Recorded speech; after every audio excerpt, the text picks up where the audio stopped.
Islamic channel. दोस्तों, एक 14 साल के हाफिज कुरान बिलाल गाजी एक रोड एक्सीडेंट में वफात पा गए। उसकी मां की ख्वाहिश है कि उसके बेटे की आवाज पूरी दुनिया में सुनाई दे।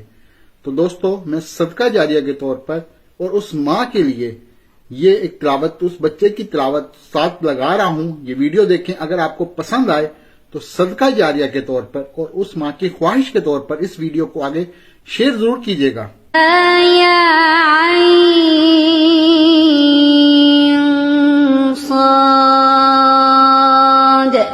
ذكر رحمة ربك عبده زكريا إذ نادى ربه نداء خفيا قال رب إني وهن العظم مني واشتعل الرأس شيبا ولم أكن بدعائك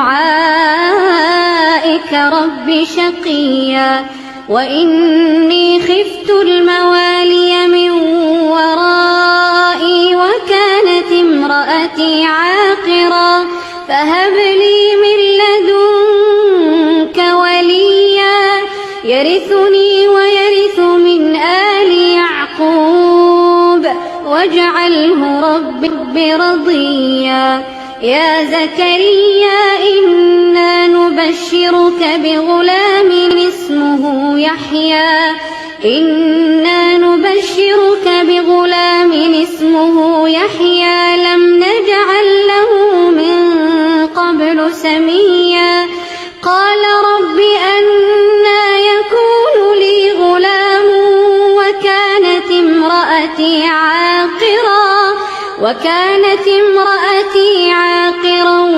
وقد بلغت من الكبر عتيا